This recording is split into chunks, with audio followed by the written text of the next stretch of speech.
প্রতি সপ্তাহে নতুন নতুন ভূতের গল্প দেখতে সাবস্ক্রাইব করুন বাংলা ভূতের গল্প চ্যানেলটিকে। সেই সাথে বেল আইকন প্রেস করতে ভুলবেন না।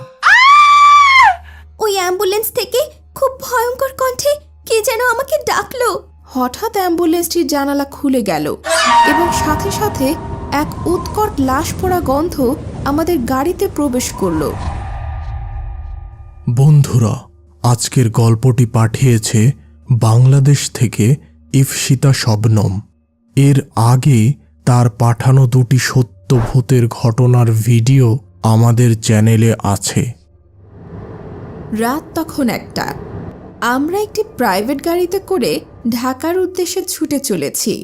আমি ইপসিতা, আমার পাশে তানিয়া, সামনে সিটে আমার খুকু আপা ও তার পাশে গাড়ি চালাচ্ছে ছকদুল ভাই। উদ্দেশ্য হলো ঢাকার কিছু দর্শনীয় স্থান ঘুরে দেখা। আমাদের গাড়িটি নদী পার হওয়ার জন্য ফেরিতে উঠতেই আমি ও তানিয়া গাড়ি থেকে নেমে গেলাম। এবার দেখলাম একটি লাশবাহী অ্যাম্বুলেন্স সোজা এসে আমাদের গাড়ির পাশে অবস্থান নিল। উদ্দেশ্য এই নদী পার হওয়া। বেশ কিছু সময় পর আমরা নদীর ওপারে পৌঁছে গেলাম। গাড়িতে উঠতে যেয়ে তানিয়া অ্যাম্বুলেন্সের ভেতর থেকে শুনতে পেল, ভাই, এই মরা লাশ তো কিছুক্ষণ পর পর নড়ে উঠছে। তানিয়া বেশ হকচকিয়ে গেল আর সাথে সাথে গাড়িতে উঠে বসল। আমি ওর চোখ মুখ দেখে বুঝতে পারলাম কিছু একটা হয়েছে। ওকে এই ব্যাপারে জিজ্ঞেস করতেই ও কিছুই বলতে চাইল না।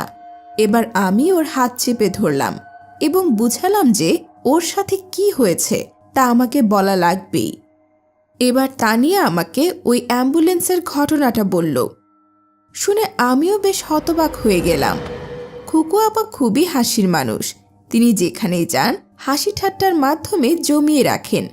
ওই জায়গায় ওনার সাথে থাকতে গেলে মন খারাপ করে থাকা যায় না। তানিয়ার ব্যাপারটা খুকু আপাকে না জানিয়ে আমরা দুজন স্বাভাবিক হওয়ার চেষ্টা করলাম। প্রায় 15 থেকে 20 মিনিট পর হঠাৎ তানিয়া খেয়াল করলো তার জানালার পাশে সেই অ্যাম্বুলেন্সটি। ও ভয় শিউরে উঠল এবং আমার হাত চেপে ধরল। আমি ওর অবস্থাটা কিছু বুঝতে পারছিলাম। এবার আমি ছকদুল ভাইকে বললাম, ছকদুল ভাই, গাড়িটা একটু আস্তে চালান। মনে মনে ভাবলাম এবার হয়তো ওই অ্যাম্বুলেন্সটি আমাদের গাড়ির আগে চলে যাবে। কিন্তু হায়, অ্যাম্বুলেন্সটিও যেন গতি কমিয়ে আমাদের সাথে সাথে চলতে শুরু করলো। আমি ও তানিয়া একেবারে চুপচাপ বসে থাকলাম। কিছু সময় পর খুকু আপা বলল, কিরে, কি হলো তোদের? এমন চুপ করে বসে আছিস? এমনিতেই আপা, তেমন কিছু হয়নি। এমন সময় হঠাৎ তানিয়া ভীষণ চিৎকার দিয়ে উঠল এবং বলল, ওই অ্যাম্বুলেন্স থেকে খুব ভয়ঙ্কর কণ্ঠে কে যেন আমাকে ডাকলো।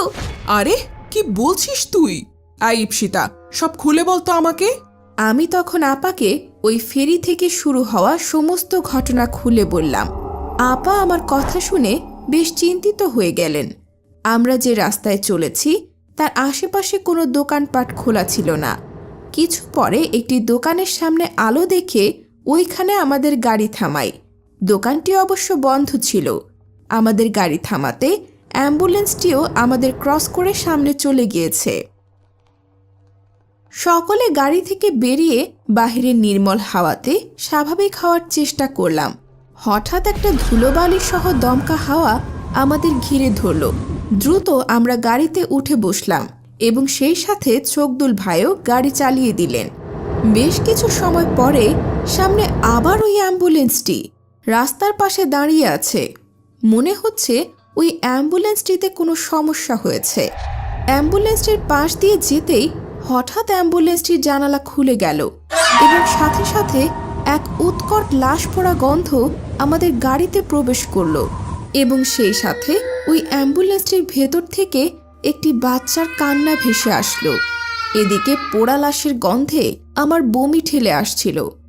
অনেক চেষ্টা করেও গাড়ির জানালার গ্লাস লাগানো যাচ্ছিল না। খুকু আপা তার মোবাইল থেকে তার পরিচিত একজন হুজুরকে ফোন করার চেষ্টা করছে, কিন্তু নেটওয়ার্ক না থাকায় ফোন করা সম্ভব হচ্ছিল না। এদিকে তানিয়া ভীষণ ভয়ে চোখ বন্ধ করে গাড়ির সিটে বসে আছে। বেশ কিছু সময় এভাবে কাটার পর সেই পোড়া লাশের গন্ধটা কমতে শুরু করেছে। হঠাৎ ছকদুল ভাই গাড়ির ব্রেক চেপে গাড়ি থামালেন। সাথে সাথে খুকু আপা জিজ্ঞেস করলেন, আরে কি হলো, গাড়ি থামালে কেন? সামনের রাস্তায় মনে হলো একটি মহিলা বাচ্চা কোলে নিয়ে দাঁড়িয়ে আছে। এটা দেখেই আমি দ্রুত গাড়ির ব্রেক চাপি। ছোকদুল ভাইয়ের কথা শুনে আমরা সকলেই বেশ ভীত হই। কিছু সময় পর আবার আমাদের গাড়ি চলা শুরু করলো, কিন্তু কিছু পথ অতিক্রম করতেই আবার সেই অ্যাম্বুলেন্সটি আমাদের পাশে এসে হাজির। আর সেই সাথে সেই উৎকট পোড়া লাশের গন্ধে ভরে গেল আমাদের গাড়ির প্রতিটি কোণা। এবার খুকু আপা ঠিক করলেন অ্যাম্বুলেন্সের লোকগুলোর সাথে এ ব্যাপারে কথা বলবেন। ছোকদুল ভাই গাড়ি দ্রুত চালিয়ে অ্যাম্বুলেন্সটির সামনে রাস্তার মাঝে যেয়ে থেমে গেলেন। অ্যাম্বুলেন্সটিও থেমে গেল এবং এর ড্রাইভার বেরিয়ে এসে জিজ্ঞেস করল, আরে আপনাদের কি হলো, এভাবে রাস্তার মাঝে গাড়ি থামালেন? আমরা এমনিতেই ভীষণ বিপদে আছি। তখন ছোকদুল ভাই সমস্ত ঘটনা ওই অ্যাম্বুলেন্সটির ড্রাইভারটিকে বললেন। এবার ড্রাইভারটি বেশ চিন্তিত মুখে বললেন, ও আচ্ছা, আপনাদের সাথেও তাহলে এইসব অস্বাভাবিক ঘটনা ঘটছে। আসলে এইসব ঘটনার পিছনে আছে ওই অ্যাম্বুলেন্সটিতে নিয়ে আসা দুটি মানুষের লাশ। কি হয়েছিল ওদের সাথে আর কিভাবেই মারা গেল? ঢাকার মিরপুরে একটি বাচ্চা সহ এক দম্পতি বসবাস করত। কোনো কারণবশত ওই স্বামী তার স্ত্রী ও সন্তানকে পদ্মা নদীর ওই পাড়ে নিয়ে যেয়ে আগুনে পুড়িয়ে হত্যা করে। 2 দিন পর স্থানীয়রা লাশের ব্যাপারে টের পেয়ে পুলিশে খবর দেন। এখন ওই লাশ দুটিকে পোস্টমর্টেম করার জন্য ঢাকা নিয়ে যাচ্ছি। ওই লোকটির কি হলো যিনি এই হত্যাকাণ্ড ঘটিয়েছেন? সে এই ঘটনার পরই পালিয়েছে। পুলিশ তার খোঁজ শুরু করে দিয়েছে। রাত তখন প্রায় 3টা বাজে। আমরা সকলে সিদ্ধান্ত নিলাম সামনে কোনো দোকান বা রেস্তোরাঁ পেলে ফজরের আজান না হওয়া পর্যন্ত ওইখানেই অবস্থান নিব। বেশ কিছু সময় পর আমরা একটি রেস্তোরাঁ খোলা পাই এবং সেখানে ফজরের আজানের আগ পর্যন্ত অবস্থান করেছিলাম। এরপর বাকি রাস্তায় আর কোনো প্রকার অস্বাভাবিক ঘটনা হয়নি। আপনারা যারা নিজের নাম ও সাথে আপনার ছবি বা কমেন্ট আমাদের ভিডিওতে দেখতে চান, তারা নিচের কিছু সহজ ও সাধারণ ধাপ অনুসরণ করুন। প্রথমে ফেসবুক অ্যাপে যেয়ে সার্চ করুন বাংলা ভূতের গল্প। এবার সবথেকে উপরের পেজটিতে ক্লিক করুন। এবার বাংলা ভূতের গল্প ফেসবুক পেজটি লাইক করুন এবং ফলো করুন। এবার ভিডিও অপশনে যেয়ে যে কোনো একটি ভিডিও পাবলিকলি শেয়ার করুন এবং ক্যাপশনে #BB গল্প লিখে পোস্ট করুন। ব্যাস, কাজ শেষ। এবার আমরাই আপনাকে খুঁজে নেব।